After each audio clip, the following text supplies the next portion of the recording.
great offering. And in the great offering, the victim must be perfect. For in the holy language, a man so offered is said to be the husband of the goddess Ungit.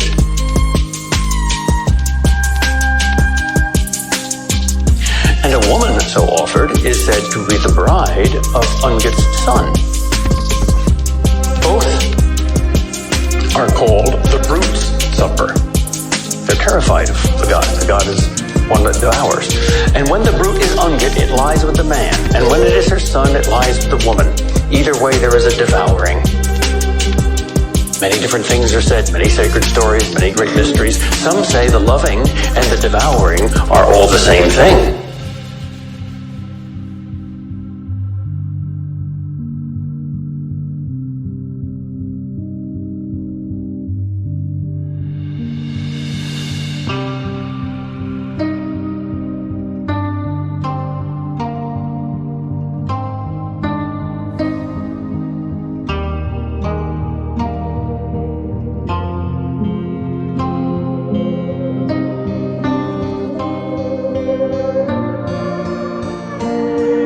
The fox hears this and says to the king, "Master, do you not see the priest is talking nonsense?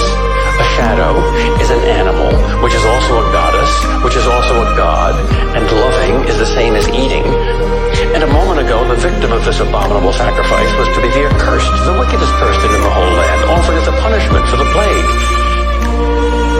Now it is to be the best person in the whole land, the perfect victim, married to the god as a reward.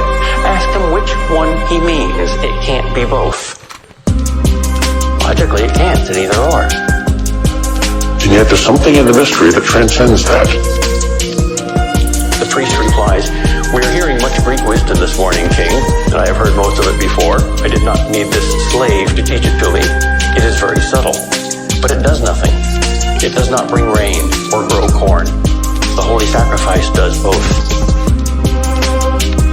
It does not even give them boldness to die.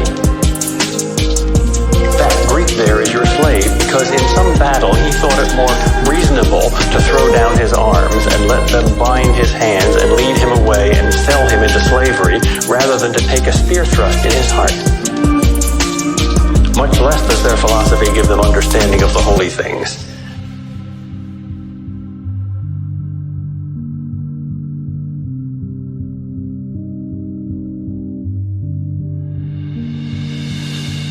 They demand to see such things clearly, as if the gods were nothing more than letters written in a book. I, King, have dealt with the gods for 3 generations of men, and I know that they dazzle our eyes and flow in and out of one another like eddies on a river, and nothing that is said simply can be said truly about them.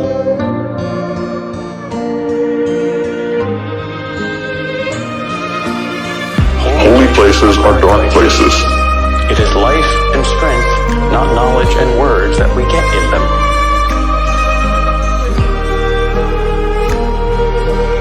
Holy wisdom is not clear and thin like water, but thick and dark like blood.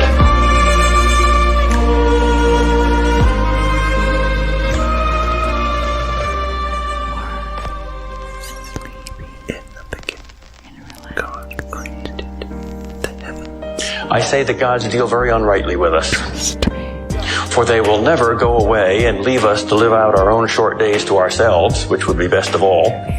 Nor will they show themselves openly and tell us what they would have us to do, for that too would be endurable. But they hint and hover. They draw near to us in dreams and oracles, or in a waking vision that vanishes as soon as it is seen. And then they are dead silent when we question them. But they glide back and whisper words we cannot understand when we most wish to be free of them. They show to one what they hide from another. What is this but cat and mouse play? Blind man's buff, mere jugglery. Why must holy places be dark places? Why must religion be mysterious? Especially, why did Psyche's husband God, if he is real and if he is good, forbid Psyche to bring light into the bridal chamber and see his face? Why would something good hide in the darkness? You're very safe with me, I promise. Shit is wild, wild, wild.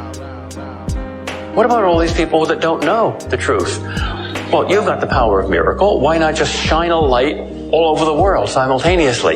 In fact, why not shine into everybody's brain? Why not give everybody a mystical experience? Why not let them see you face to face? They'd fall so in love with you that they'd fall down at your feet with a smile and be happy forever. Why all this mystery? Why all this pain? Why all the agony of the darkness if God is light? Why must holy places be dark places? That's a very honest question.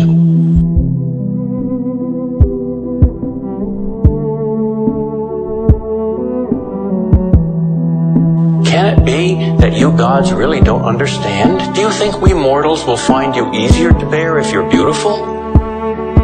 I tell you, if that's true, we'll find you 1,000 times worse. For then, I know what beauty does. You'll lure and entice. You'll leave us nothing. You'll leave us nothing. Leave us nothing. Those we love best, whoever's most worth loving, those are the very ones you'll pick out. I can see it happening age after age, growing worse and worse the more you reveal your beauty. The son turning his back on the mother, and the bride on her groom, stolen away by this everlasting calling of the gods, taken where we can't follow.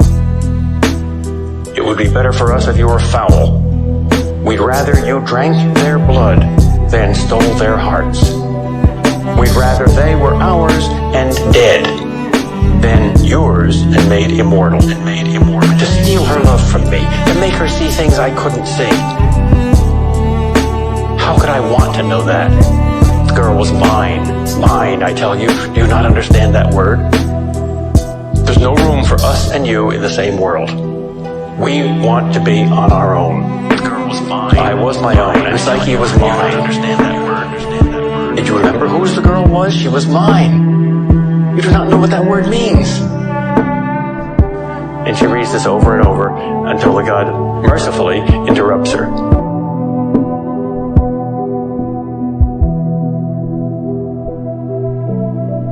Are you answered now? You answered now. You answered now. You answered now. You answered now. You answered now. And she says yes.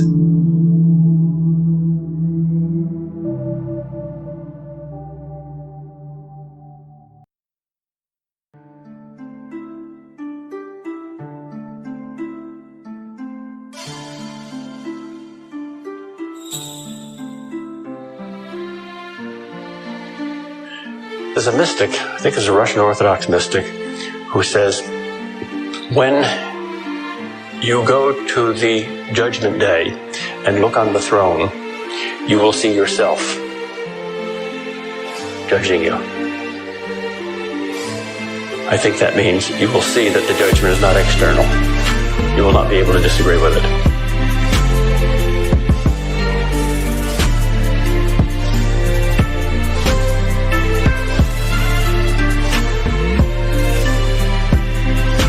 And like Oriel, we hide our face, we mask our face because we're afraid of the light.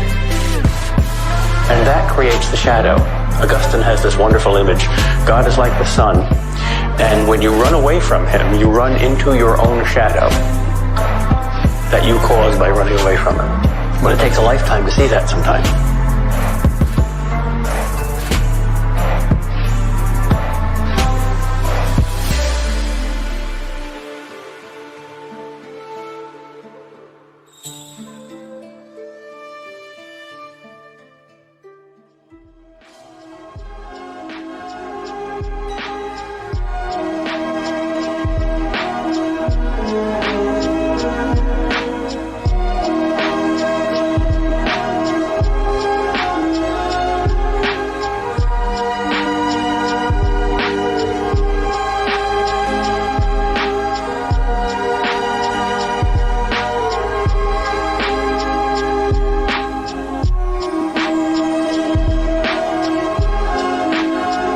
I found myself standing on the bank of a bright and great river. On the farther bank, I saw a flock of sheep. I considered them more closely, and I saw they were all rams, tall as horses, with mighty horns, and their fleeces had such bright gold that I could not look steadily at them. The air of that country was sweet as music. Those are the rams of the gods, I thought. If I can steal but one golden flock off their sides, I shall have beauty.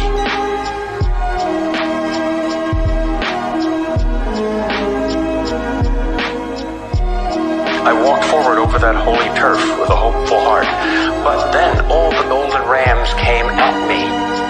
They drew closer to one another as their onrush brought them closer to me, till it was a solid wall of living gold, and with terrible force their curled horns struck me and knocked me flat, and their hoofs trampled me.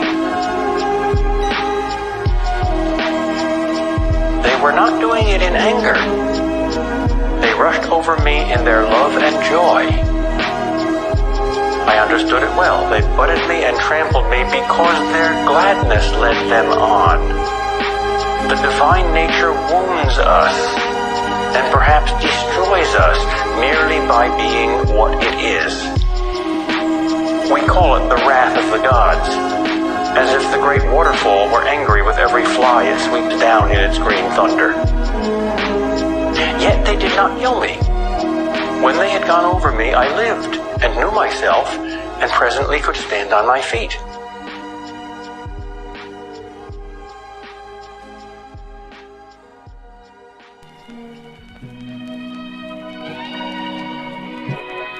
Then I saw bright gold hung in flecks upon the thorns of the bushes. The rams had left some of their golden wool on them as they raced past. Now the gold comes on the thorns. Thorns are a symbol of suffering. This is the deepest answer to why we must suffer. We must suffer the onrush of divine grace. In our present condition, that has to be suffering. I ended my first book with the words, "No answer. I know now, Lord, why you utter no answer. You are yourself the answer. Before your face, questions die away." What other answer would suffice? Only words, words, to be led out to battle against other words. I had known you with the hearing of the ear. Now I see you with my own eye. And I fall down in dust and ashes. And I fall down in dust and ashes.